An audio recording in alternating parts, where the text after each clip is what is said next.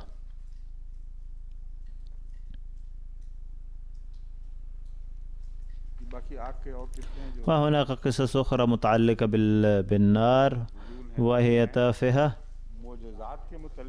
والآن أرد على قولهم بأن النبي صلى الله عليه وسلم كان يطالب بإراءة المعجزات ولكنه كان يرفض. أما عيسى عليه السلام والأنبياء الآخرون قد أروا المعجزات الكثيرة فإنني لا أستطيع أن أقرأ كل هذه المعجزات، ولكنني أخبركم ما هي حقيقتها وأقدم لكم نموذجا لهذه المعجزات. وبسبب تلك المعجزات يقدمون المسيح الناصري بإزاء النبي صلى الله عليه وسلم، ويثبتون أنه كان أصدق من النبي صلى الله عليه وسلم. ورد في الكتاب المقدس: ولما خرج من السفينة للوقت استقبله من القبور إنسان به روح نجس، كان مسكنه في القبور، ولم يقدر أحد أن يربطه ولا بالسلاسل، لأنه قد ربط كثيرا بقيود وسلاسل، فقطع السلاسل وكسر القيود، فلم يقدر أحد أن يذلله، وكان دائما ليلا ونهارا في الجبال وفي القبور يصيح ويجرح نفسه بالحجارة. فلما رأى يسوع من بعيد ركض وسجد له وصرخ بصوت عال وقال: ما لي ولك يا يسوع ابن الله العلي، أستحلفك بالله ألا تؤذبني. والمراد من ذلك أن هذا المجنون كانت به روح نجس، وهي تعرفت على المسيح وسجدت وقالت: ما لي ولك يا يسوع، إنني لا أتخاصم معك، فأتركني وشأني. لأنه قال له: اخرج من الإنسان يا أيها الروح النجس.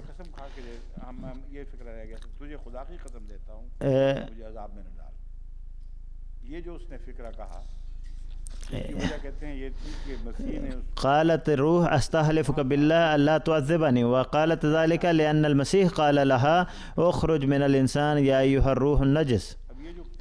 فإن مثل هذه القصص المتعلقة بالجن والشبح وسيطرته على الإنسان، وأن يهزأ الإنسان بهذه القوة بعد أن يركبه الجن الشبحي، فإن مثل هذه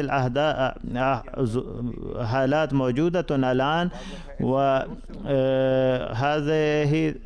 الحالات تحدث نتيجة مرض بالإنسان، بحيث تتفاقم بعض القوى في داخله ولا يستطيع أن يسيطر على قواه. وهذا مشاهد في هذه الأيام أيضا. أحد كتب من ربوة بأن أمي التي هي ضعيفة لا تستطيع المشي، ولكنها في بعض الأحيان تطرأ عليها حالة وهي لا يمكن أن نسيطر عليها، ونحن ندعو كثيرا من الرجال حتى يمسكوا بها. فإن الكتاب المقدس وخاصة والعهد الجديد أيضا مليء بالقصص المتعلقة بالجن الشبحي، ومن قرأ مثل هذه الأحداث ظن أنه كتاب للأساطير والخرافة، وليس هو الكتاب المنزل من الله عز وجل. فمن يمكن أن يتوقع بأن نبيا طاهرا من الله عز وجل يمكن أن يري مثل هذه المعجزات الخرافية؟ ثم سأل المسيح، سأل هذه الروح: ما اسمك؟ فأجاب قائلا: اسمي لجيعون لأننا كثيرون. ولا يوجد ذكر هذا الأمر بأن المسيح قد سأل الروح: ما اسمك؟ فذكره المرقس فقط، ولم يذكر أصحاب الأناجيل الآخرون، لأنهم ظنوا أنه ربما يعترض على ذلك ويقال أن المسيح لم يكن يعرف اسمه وهو إله. فأجاب قائلا: اسمي لجئون لأننا كثيرون. وطلب إليه كثيرا ألا يرسلهم إلى خارج الكورة، أي طلبت الروح هذه الأرواح النجسة بأن لا يخرجها المسيح من خارج هذا الجسد، جسد الإنسان. وكان هناك عند الجبال قطيع كبير من الخنازير يرعى، فطلب إليه كل الشياطين قائلين: أرسلنا إلى الخنازير لندخل فيها.